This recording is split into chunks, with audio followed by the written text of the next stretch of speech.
आज आइए हम परमेश्वर एक साहुल से हमें परखते हैं उपदेश शीर्षक के साथ परमेश्वर का वचन साझा करें।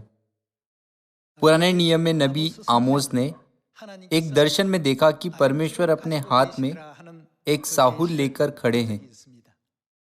जब एक घर बनाया जाता है तो एक साहुल लटकन का उपयोग किया जाता है। साहुल लटकन से जुड़ी रस्सी को साहुल सूत्र कहा जाता है। यह एक उपकरण है जिसका उपयोग यह जांचने के लिए किया जाता है कि क्या इमारत सीधी खड़ी है या झुकी हुई है और क्या ईंटें समान रूप से लगाई गई है। जब राजमिस्त्री साहुल को ऊपर से नीचे छोड़ते हैं तो साहुल सीधे नीचे लटक जाता है क्योंकि उसके नीचे एक भार जुड़ा होता है। साहुल राजमिस्त्रियों को यह जांचने में सक्षम बनाता है कि ईंटों को लंबवत रूप से संरेखित किया जा रहा है या वे एक तरफ झुकी हुई है। नबी आमोस ने कहा कि परमेश्वर इजरायलियों के गलत कामों का निरीक्षण करेंगे। परमेश्वर ने नबी आमोस को दिखाया कि वह अपने लोगों के बीच एक साहुल स्थापित कर रहे हैं ताकि यह मापा जा सके कि क्या वे अपने विश्वास को सही तरह से बना रहे हैं और क्या वे सही मार्ग पर चल रहे हैं। आइए हम देखें कि कैसे परमेश्वर हमारे विश्वास को एक साहुल से माप रहे हैं। आइए हम आमोस अध्याय 7 आयत 7 पर जाएं। उसने मुझे यह भी दिखाया, मैंने देखा कि प्रभु साहुल लगाकर बनाई हुई किसी दीवार पर खड़ा है और उनके हाथ में क्या है? उसके हाथ में साहुल है। जैसा कि मैंने अभी समझाया है, एक साहुल का उपयोग यह जांचने के लिए किया जाता है कि कोई इमारत सीधी खड़ी है या रूपरेखा के विपरीत झुक रही है। क्या वह इस तरफ झुक रही है या उस तरफ झुक रही है? इसे मापने के लिए राजमिस्त्री साहुल का उपयोग करते हैं। हमें अनंत स्वर्ग के राज्य की ओर अपने विश्वास का निर्माण इस प्रकार करना चाहिए जिससे परमेश्वर प्रसन्न होते हैं। लेकिन दुख की बात है कि हम कभी कभी अपने विश्वास की ईंटों को अपने विचारों और तरीकों के अनुसार लगाते हैं। इसलिए परमेश्वर हमेशा हमारे विश्वास को एक साहुल से मापते हैं। वह इस व्यक्ति के विश्वास और उस व्यक्ति के विश्वास को मापते हैं। वह यह देखने के लिए हर किसी के विश्वास का निरीक्षण करते हैं कि क्या हम में से प्रत्येक जन स्वर्ग के राज्य की ओर अपने विश्वास का निर्माण कर रहा है या इस संसार के सुखों में लिप्त हो रहा है। आइए हम आयत 8 के साथ जारी रखें। यहोवा ने मुझसे कहा, हे आमोस, तुझे क्या देख पड़ता है? मैंने कहा, एक साहुल। तब परमेश्वर ने कहा, देख, मैं अपनी प्रजा इजराइल के बीच में साहुल लगाऊंगा। मैं अब उनको ना छोड़ूंगा। इसहाक के ऊंचे स्थान उजाड़ और इजराइल के पवित्र स्थान सुनसान हो जाएंगे और मैं यरोबाम के घराने पर तलवार खींचे हुए चढ़ाई करूंगा। बाइबल का इजी टू रीड संस्करण उसी दृश्य को इस प्रकार दर्ज करता है। देख, मैं अपनी प्रजा इजराइल पर साहुल लगाऊंगा और मैं दिखाऊंगा कि वे कितने टेढ़े हैं। जब परमेश्वर ने साहुल लगाकर उनके विश्वास का निरीक्षण किया तो परमेश्वर को महसूस हुआ कि उनका विश्वास गलत था और वे गलत मार्ग पर भी चल पड़े थे। इसीलिए वह अब और अधिक उनके कामों को नजरअंदाज नहीं कर सकते थे। आज भी परमेश्वर हमारे विश्वास को मापने के लिए हमारे बीच एक साहुल लगा रहे हैं। वह जांचते हैं कि हमारे मार्ग कितने टेढ़े हैं या हमारे मार्ग कितने सीधे हैं। इसलिए हमें याद रखना चाहिए कि परमेश्वर हमेशा हमें देख रहे हैं। आइए हम यशायाह अध्याय 13 पर जाएं। यशायाह अध्याय 13 आयत 4 में लिखा है, पहाड़ों पर एक बड़ी भीड़ का सा कोलाहल हो रहा है, मानो एक बड़ी फौज की हलचल हो। राज्य राज्य की इकट्ठी की हुई जातियां हलचल मचा रही है। सेनाओं का यहोवा युद्ध के लिए क्या कर रहा है? अपनी सेना इकट्ठी कर रहा है। नबी यशायाह ने इकट्ठी करना शब्द का उपयोग किया और नबी आमोस ने इसे साहुल लगाने के रूप में वर्णित किया। उन दोनों का एक ही अर्थ है। हमें जांच करनी चाहिए कि क्या हमारे पास पर्याप्त विश्वास है और क्या हमारा विश्वास सीधा बढ़ रहा है या क्या हम स्वर्ग की ओर जाने का दावा करते हुए संसार की ओर झुक रहे हैं। यशाया अध्याय 13 में नबी यशाया के कहने का अर्थ था कि यह देखने के लिए कि क्या वे परमेश्वर की इच्छा पर चल रहे हैं या नहीं, परमेश्वर आत्मिक रूप से स्वर्गीय सेना के विश्वास का निरीक्षण कर रहे हैं। आइए हम मत्ती अध्याय 7 आयत 21 पर जाएं। जो मुझसे हे प्रभु कहता है, उनमें से हर एक स्वर्ग के राज्य में प्रवेश ना करेगा, परंतु केवल कौन प्रवेश करेगा?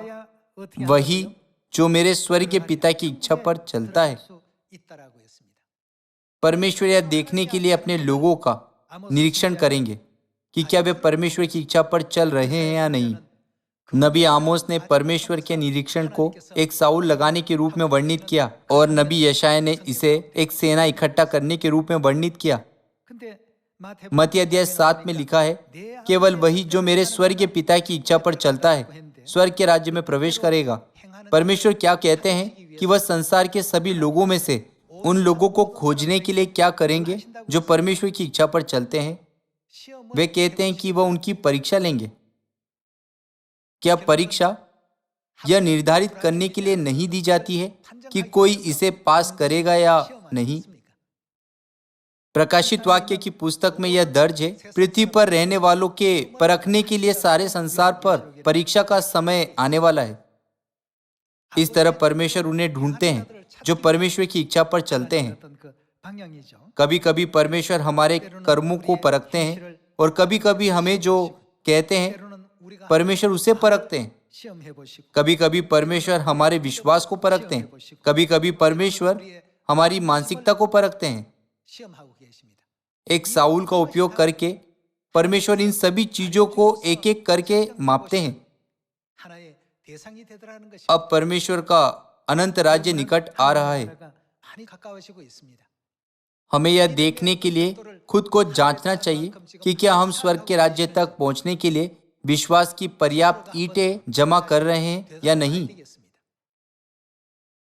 व्यवस्था विवरण अध्याय 8 भी यह दिखाता है कि परमेश्वर ने इजरायलियों को 40 वर्ष तक साउल से नापा कि वे कनान देश में प्रवेश करने के योग्य है या नहीं। जब परमेश्वर ने उन्हें परखा तो कुछ ही सीधे लोग थे। अधिकांश इजरायलियों का विश्वास टेढ़ा था और वे गलत दिशा में जा रहे थे। कुछ लोगों के पास विश्वास नहीं था, कुछ लोग कुड़कुड़ाए और कुछ लोगों ने गलत कार्य किया। इसी कारण वे लोग परमेश्वर द्वारा दी गई परीक्षाओं में नाकाम हो गए। परमेश्वर ने उन लोगों को बाहर निकाला जो जंगल में 40 साल की यात्रा के दौरान परीक्षाओं में नाकाम हुए, और उन्होंने केवल उन लोगों को चुना जो दूध और मधु बहने वाले कनान देश में प्रवेश करने के योग्य थे, जो आत्मिक रूप से स्वर्ग के राज्य को दर्शाता है। जब परमेश्वर का अनंत राज्य निकट आता है तो परमेश्वर कहते हैं, मैं देखूंगा कि लोगों का विश्वास टेढ़ा है या नहीं। प्रकाशित वाक्य में यह लिखा है, संसार के सभी लोगों को परखने का समय आ गया है। चूंकि स्वर्ग हमारे ठीक सामने है तो हमारे सभी विश्वास को साउल से मापा जाना चाहिए। ऐसा प्रतीत हो सकता है कि विश्वास की सभी ईंटें ऊंची लगाई गई है, मगर कुछ को गलत तरीके से लगाया गया है। इसलिए यदि ऊपर एक और ईंट रखी जाए तो सभी ईंटें गिर सकती है। चूंकि हर कोई अपने अपने तरीके से विश्वास का निर्माण कर रहा है, तो परमेश्वर साउल से निरीक्षण करते हैं कि क्या वे सभी परमेश्वर की इच्छा के अनुसार सीधे लगाए गए हैं या नहीं।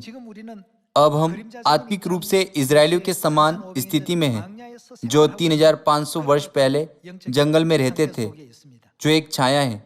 हम जल्द ही आत्मिक कनान देश में प्रवेश करेंगे। आइए हम व्यवस्था विवरण की पुस्तक अध्याय 8 पर जाएं। अध्याय 8 आयत 1, जो आज्ञा मैं आज तुझे सुनाता हूँ उन सबों पर चलने की चौकसी करना। परमेश्वर की हर आज्ञा का पालन करने वाले वे हैं जो अपने विश्वास की ईंटों को सही तरह से लगाते हैं, इसलिए कि तुम जीवित रहो और बढ़ते रहो, और जिस देश के विषय में यहोवा ने तुम्हारे पूर्वजों से शपथ खाई है उसमें जाकर उसके अधिकारी हो जाओ। आइए हम आयत 2 के साथ जारी रखें। और स्मरण रख कि तेरा परमेश्वर यहोवा उन 40 वर्षों में तुझे सारे जंगल के मार्ग में से इसलिए ले आया है कि वह तुझे नम्र बनाए। और क्यों परमेश्वर उन्हें जंगल में ले आए? तेरी परीक्षा करके यह जान ले कि तेरे मन में क्या क्या है और कि तू उसकी आज्ञाओं का पालन करेगा या नहीं। साउल की भूमिका हमेशा यह परखने की होती है कि हम परमेश्वर की आज्ञाओं का पालन करते हैं या नहीं। परमेश्वर की आज्ञाओं का पालन करने का अर्थ सीधा खड़ा होना है, अन्यथा हमारा विश्वास टेढ़ा है। यदि ईंटों को गलत दिशा में लगाया जाए तो यह टेढ़ा हो जाता है। यदि हम ईंटों को गलत तरीके से लगाए तो इससे इमारत अंत में ढह जाएगी। हम निर्माण की प्रक्रिया को देखकर इसे स्पष्ट रूप से समझ सकते हैं। इसलिए बाइबल कहती है, तेरी परीक्षा करके यह जान ले कि तेरे मन में क्या क्या है और कि तू उसकी आज्ञाओं का पालन करेगा या नहीं। आयत 3, उसने तुझको नम्र बनाया और भूखा भी होने दिया। फिर वह मन्ना जिसे ना तू और ना तेरे पुरखा ही जानते थे, वही तुझको खिलाया, इसलिए कि वह तुझको सिखाए कि मनुष्य केवल रोटी से नहीं जीवित रहता, परंतु जो जो वचन यहोवा के मुख से निकलते हैं उन्हीं से वह जीवित रहता है। इन 40 वर्षों में तेरे वस्त्र पुराने न हुए और तेरे तन से भी ना गिरे और न तेरे पांव फूले। फिर अपने मन में यह तो विचार कर कि जैसा कोई अपने बेटे को ताड़ना देता है, वैसी तेरा परमेश्वर यहोवा तुझको ताड़ना देता है। इसलिए अपने परमेश्वर यहोवा की आज्ञाओं का पालन करते हुए उनके मार्गों पर चलना और उनका भय मानते रहना। यदि हम परमेश्वर के वचन के अनुसार जीते हैं तो ईंटों को सीधा लगाया जा सकता है, चाहे वे कितने भी ऊंची क्यों ना हो। अंत में एक मजबूत घर बनाया जा सकता है, अन्यथा ईंटों को हमेशा गलत कोण पर लगाया जाएगा और एक अस्थिर घर बनाया जाएगा। अंत में यह लंबे समय तक नहीं रह सकता। जब अस्थिर घर एक निश्चित ऊंचाई पर पहुंच जाता है तो वह आखिर में गिर जाएगा। इस कारण यह देखने के लिए कि हमारे विश्वास की ईंटें सीधी है या नहीं, परमेश्वर साहुल लगाते हैं। बाइबल कहती है कि परमेश्वर अपने हाथ में साहुल लिए हुए हैं। ऐसा इसलिए क्योंकि यह हमारे विश्वास को परखने का समय है। जैसा कि परमेश्वर ने 40 वर्ष तक जंगल में किया था, वैसा ही अब भी उन्हें ढूंढ रहे हैं जो परमेश्वर की इच्छा पर चलते हैं। जैसा वह कहते हैं, जो मेरे पिता की इच्छा पर चलता है वही स्वर्ग के राज्य में प्रवेश करेगा। इन लोगों को ढूंढने के लिए परमेश्वर कभी कभी हमारी परीक्षा करते हैं, कभी कभी कठिनाइयों से गुजरने देते हैं, कभी कभी हमें नम्र बनाते हैं और कभी कभी हमें ऊंचा उठाते हैं। जब हमें ऊंचे पद पर रखा जाता है तो हम आसानी से अभिमानी हो जाते हैं। जब हमें निचले पद में रखा जाता है तो हम आसानी से शिकायत करते हैं। वह कभी कभी हमें ऊंचा करते हैं और कभी कभी हमें नम्र बनाते हैं। वह कभी कभी हमें भूखा रहने देते हैं या हमें प्रचुरता में जीने देते हैं। परमेश्वर ने कहा कि वह यह जानने के लिए हमारी परीक्षा लेंगे कि विभिन्न स्थितियों और परिस्थितियों में हमारे मन में क्या है। हमें स्वयं से सवाल पूछना चाहिए, इस वर्ष जब परमेश्वर ने एक साउल से मुझे मापा तो क्या मैं संसार की ओर झुका हुआ हूँ? क्या मैं टेढ़ा हूँ या मैं स्वर्ग के राज्य की ओर सीधा खड़ा हूँ? मैं परमेश्वर की आंखों में कैसे दिखता हूँ? यदि हम कुछ गलत करते हैं तो हमें सुधार करना चाहिए।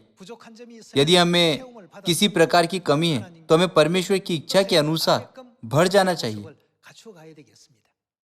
अब आइए हम भजन संहिता अध्याय 26 आयत 2 पर जाएं। हे यहोवा, मुझको जांच और परख। राजा दाऊद ने यहोवा को क्या करने के लिए कहा? मेरे मन और हृदय को परख। क्या मैं अब परमेश्वर की इच्छा का पालन कर रहा हूँ? मैं स्वयं इसे नहीं जानता। यदि मैं थोड़ा भी टेढ़ा हूँ तो कृपया मुझे तुरंत सुधारिए। हे परमेश्वर, यदि मैं सीधा नहीं हूँ तो एक साहुल लगाकर कृपया स्वर्ग के राज्य की ओर अपने विश्वास की ईंटों को सही तरह से रखने के लिए मेरा मार्गदर्शन कीजिए। क्योंकि दाऊद के पास यह मानसिकता थी तो परमेश्वर ने कहा, तुम मेरे मन के अनुसार मिल गए हो, मैं तुमसे बहुत प्रसन्न हूँ। बाइबल दाऊद को परमेश्वर के मन के अनुसार एक व्यक्ति के रूप में दर्ज करती है। परमेश्वर ने दाऊद के बारे में इस तरह से व्यक्त किया, तुम्हारे विश्वास को हमेशा परमेश्वर पर केंद्रित देखकर तुम मेरे मन के अनुसार और मेरे मन के अनुरूप मिल गए हो। आइए हम प्रकाशित वाक्य अध्याय 2 पर जाए। अध्याय 2 आयत 23,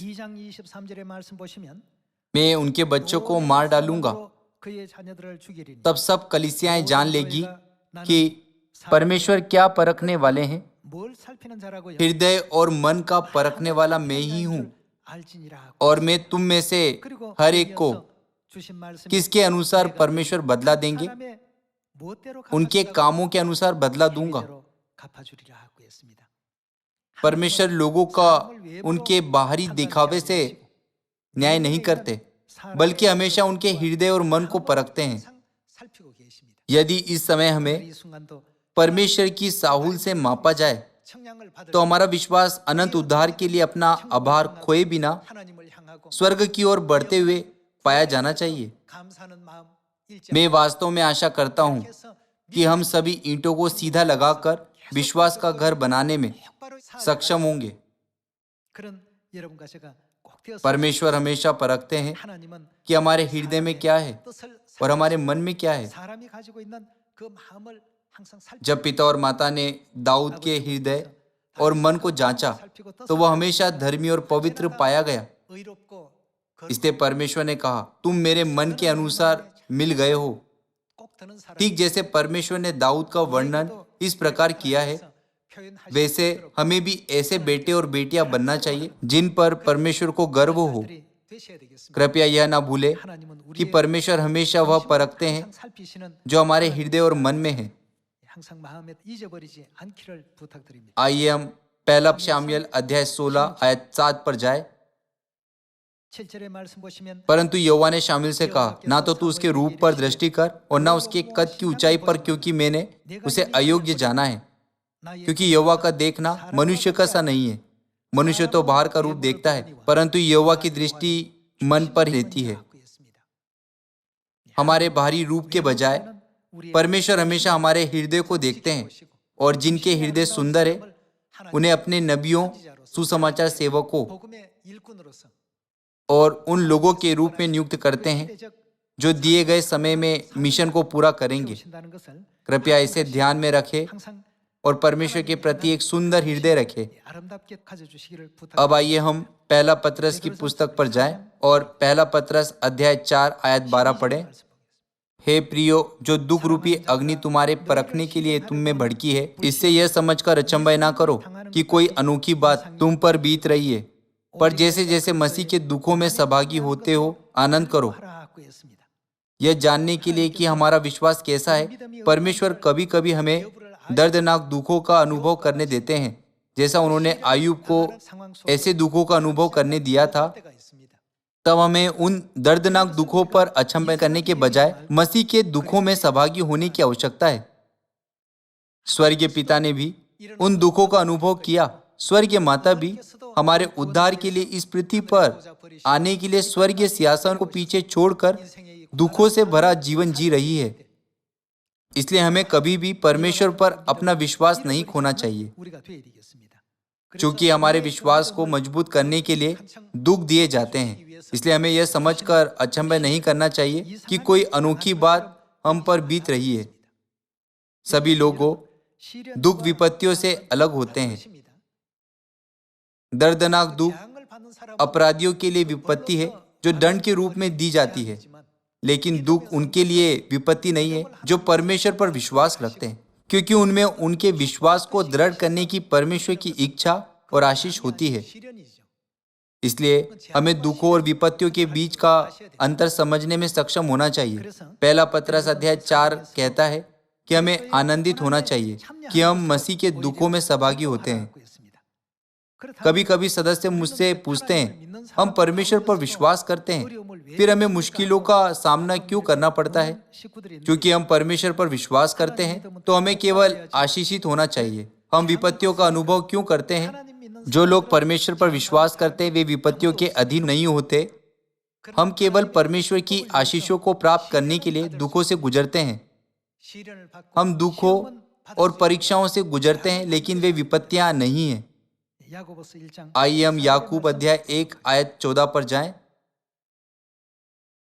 परंतु प्रत्येक व्यक्ति कब परीक्षा में पड़ता है, अपनी ही अभिलाषा से खींचकर और फंसकर परीक्षा में पड़ता है। फिर अभिलाषा गर्भवती होकर पाप को जनती है और पाप जब बढ़ जाता है तो मृत्यु को उत्पन्न करता है।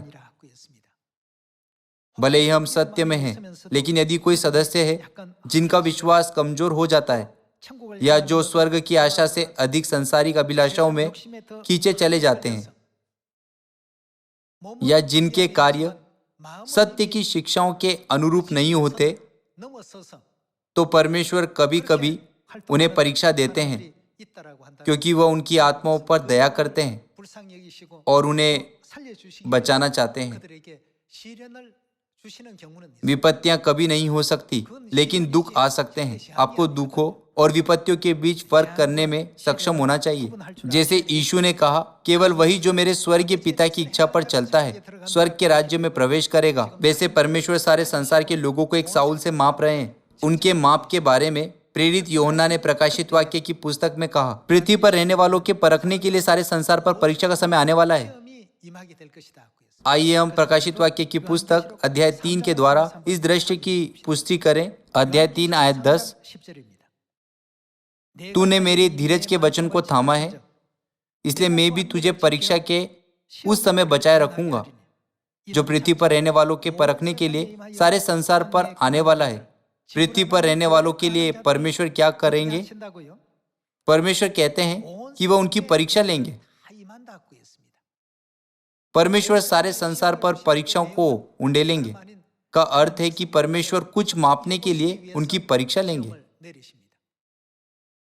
जब परमेश्वर उन्हें एक एक करके मापते हैं, तो जो दृढ़ विश्वास रखने वाले प्रतीत होते हैं उनके पास कोई विश्वास नहीं है, लेकिन जो गुनगुना विश्वास रखने वाले प्रतीत होते हैं वह किसी भी परिस्थिति में परमेश्वर पर दृढ़ विश्वास रखते हैं। इसे मापने का उपकरण साहुल है जिसे परमेश्वर अपने हाथ में लिए हुए हैं। वह हर व्यक्ति को साहुल से मापते हैं। उनके मापने का कारण उन लोगों को खोजना है जो परमेश्वर की इच्छा पर चलते हैं। बाइबल कहती है, केवल वही जो परमेश्वर की इच्छा पर चलता है स्वर्ग के राज्य में प्रवेश कर सकता है। कोरोना वायरस रोग ने वातावरण को उदासीन करते हुए और संसार की सारी खुशियां छीनकर कुछ वर्षों से लोगों के जीवन को नकारात्मक रूप से प्रभावित किया है, जिससे वे निराशाजनक विचार रखते हैं। इस स्थिति में भी हमें यह पूछना चाहिए, ऐसा होने देने में परमेश्वर की क्या इच्छा है? यदि परमेश्वर हमारे बीच साउल रखे तो क्या मेरे विश्वास की ईंटें स्वर्ग के राज्य की ओर खड़ी पाई जाएगी? क्या मेरा विश्वास सही दिशा की ओर बढ़ रहा है? जब परमेश्वर सारे संसार को परखेंगे तो क्या मैं परीक्षा के समय बचा रहूंगा? क्या मैं परीक्षा पास कर पाऊंगा? हर दिन हमें पिता और माता से इन सब में हमारी मदद करने के लिए मांगना चाहिए। परमेश्वर उन्हें ढूंढ रहे हैं जो इस समय भी विश्वास में सीधे खड़े हैं। कोरोना वायरस के कारण हम स्वतंत्र रूप से प्रचार नहीं कर सकते और सामाजिक गतिविधियों पर कई प्रतिबंध है। कुछ देश लोगों को अपने घर से निकलने के लिए भी रोकते हैं। ऐसी स्थिति में भी हमारे सदस्य कहते हैं, परमेश्वर ने पहले ही भविष्यवाणी की थी कि पृथ्वी बहुत सीमाओं वाली दुनिया है, इसलिए मैं यहाँ केवल स्वर्ग की आशा के साथ जीऊंगा। इस तरह कुछ सदस्य अपने विश्वास को मजबूत करते हैं और कुछ सदस्य सुसमाचार के जीवन के प्रति और भी अधिक समर्पित हो जाते हैं। दूसरी ओर कुछ सदस्य जिनका विश्वास कमजोर होता है कहते हैं, हमें कोरोना वायरस के कारण जीवन यापन करना मुश्किल लगता है। हमारा जीवन निराशाजनक हो गया है। हमारे बचे हुए समय में परमेश्वर एक साहुल के साथ हमारे विश्वास का परीक्षण करना जारी रखेंगे और स्वर्गीय सेना को इकट्ठा करेंगे। संसार के सभी लोगों को परख कर परमेश्वर उन लोगों को खोज रहे हैं जो परीक्षा पास करते हैं। वे वही हैं जिनसे परमेश्वर प्रसन्न होते हैं। चाहे हमें शद्रक, मेशक, अबेदनगो की तरह भट्टी में फेंके जाने की स्थिति में भी रखा जाए, फिर भी यदि हम परमेश्वर के प्रति दृढ़ विश्वास रखते हैं तो परमेश्वर हमारे लिए कई चमत्कार करेंगे, है ना? इस युग में हमें अपना विश्वास कभी नहीं खोना चाहिए या स्वर्ग के मार्ग में निराश नहीं होना चाहिए। जैसा कि आप जानते हैं कि इन सभी परीक्षाओं की भविष्यवाणी बाइबल में पहले ही की गई थी, है ना? क्योंकि परमेश्वर कहते हैं कि परीक्षा का समय सारे संसार पर आने वाला है, तो वह समय अवश्य आएगा, है ना? जब परमेश्वर हमारे बीच एक साउल लगाते हैं तो यह देखने के लिए कि हमारा विश्वास का घर सीधा बनाया जा रहा है या टेढ़ा, परमेश्वर साउल का उपयोग करके हमारे विश्वास को मापेंगे। बाइबल की शिक्षाओं का पालन करते हुए हमें हमेशा परमेश्वर की अगुवाई में चलना चाहिए, चाहे हम पर कितने भी दुख और परीक्षाएं क्यों ना आए। आइए हम हमेशा स्वर्ग के बारे में सोचें। आइए हम केवल परमेश्वर को स्मरण रखें। अंत में आयुब जैसे नबियों का क्या हुआ जो हमेशा परमेश्वर की इच्छा के बारे में सोचते थे? आयुब की पुस्तक में हम देख सकते हैं कि अंत में परमेश्वर ने उन सभी परीक्षाओं और कठिनाइयों को समाप्त कर दिया जो आयुब के साथ हुई थी और उसे पहले की तुलना में 2 गुना आशीषें दी, है ना? आयुब को जिन परिस्थितियों में रखा गया था वे विपत्तियां नहीं बल्कि परीक्षाएं थी। उसकी संतानें मर गई और उसकी सारी संपत्ति जलकर खाक हो गई। इस स्थिति में हम पूछ सकते हैं, परमेश्वर पर विश्वास करने वाले आयुब पर ऐसी विपत्तियां कैसे आ सकती है? सभी लोगों स्मरण रखिए कि ये विपत्तियां नहीं बल्कि परीक्षाएं थी। जब आयुब ने इन सभी परीक्षाओं पर विजय प्राप्त की तो क्या परमेश्वर ने आयुब को दुगनी आशीष नहीं दी? कई तरह की परीक्षाएं हम पर भी आ सकती है। भले ही हम ऐसी परीक्षाओं का अनुभव करें, आइए हम स्वर्ग को कभी ना भूलें, लेकिन परमेश्वर के नियमों, विधियों और व्यवस्थाओं का ईमानदारी से पालन करें और अनंत स्वर्ग के राज्य में प्रवेश करें। यह आशा करते हुए कि हम सब स्त्री की शेष संतान बनेंगे जो प्रकाशित वाक्य अध्याय 12 में प्रकट होती है और स्वर्गीय विरासत प्राप्त करेंगे। मैं आज का उपदेश समाप्त करना चाहता हूँ। आपका बहुत बहुत धन्यवाद।